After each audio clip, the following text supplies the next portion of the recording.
ఈ యొక్క అర్ధగిరి వీరాంజనేయ స్వామి దేవస్థానం యొక్క ఆలయ చరిత్ర త్రేతాయుగం నాటుకున్నారు. త్రేతాయుగంలో రామరావణ సంగ్రామం జరిగినప్పుడు లక్ష్మణస్వామి ఇంద్రజిత్ ఆశ్రమం వల్ల మూర్ఛపోతాడు. అట్లా మూర్ఛమైన లక్ష్మణస్వామిని మూర్ఛ నుంచి మేలుకొలపాలంటే సంజీవని అనే ఔషధ మూలిక కావాలని సుషేనుడని వానర వైద్యుడు చెప్తాడు. ఆ యొక్క ఔషధ మూలికంతే గల సమర్థుడు హనుమంతుడు వేసి ఆ యొక్క కార్యభారాన్ని హనుమంతుడికి అప్పగిస్తాడు. హనుమంతుడు హిమాలయాల్లో ఉండే గంధమాదన పర్వత శ్రేణిలో ఉండే సంజీవిని కోసం వెతుకుతూ సమయాభావం అయిపోతా ఉంటుంది కనుక పర్వతాన్ని పూర్తిగా పెకరించి తీసుకొస్తాడు. అట్లా సంజీవిని పర్వతాన్ని హిమాలయాల నుంచి లంకకి తీసుకెళ్లే సమయంలో ఈ యొక్క ప్రాంతంలోకి వచ్చేసరికి ఆ యొక్క పర్వతంలోని కొంత భాగం విరిగి ఇక్కడ పడ్డని చెప్తారు. అట్లా విరిగిపడ్డ పర్వత భాగమే మొత్తం కొండను. అందుకే ఈ కొండకు అర్ధగిరి అని పేరు. ఎందునే గ్రామానికి అరకొండ అని పేరు అన్నమాట.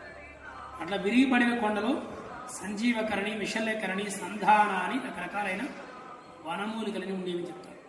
ఇది జరిగి కొన్ని యుగాలు గడిచిపోయేసరికి ఒక వాతావరణం యొక్క ఆటుపోట్లకు తట్టుకోలేకుండా ఆ యొక్క మూలికలని భూమిలోకి నిక్షిప్తమైపోయి పాతాళగంగతో కలిసి జలధార రూపంలో స్వయంభూ పుష్కరిగా ఉద్భవించింది. అందుకే ఆ యొక్క పుష్కరిణీ తీర్థానికి సంజీవరాయ తీర్థంగా పేరు వచ్చింది. ఆ తర్వాత ఈ యొక్క క్షేత్ర మహత్యాన్ని గమనించిన మహర్షులు ఈ క్షేత్రము స్వామివారి వరప్రసాదం అని ఇక్కడ స్వామిని ప్రతిష్ఠించారు.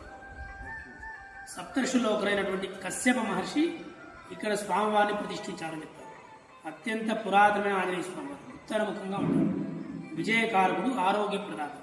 మన శారీరక మానసిక సంస్థని మనం భగవత్ సన్నిధిలో విన్నవించుకొని ఆ యొక్క పుష్కరిణీ తీర్థాన్ని తీసుకుని సేవిస్తే స్వామి కృప వల్ల, పుష్కరిణీ తీర్థ ప్రభావం వల్ల మన శారీరక మానసిక సమస్యల నుంచి నివారణ పొందగలదు. ఇది ఇక్కడ విశేషం. ఓం నమో అర్ధగిరి వీరాంజనేయ స్వామి దేవతాభ్యో నమః. జై వీరాంజనేయ స్వామికి.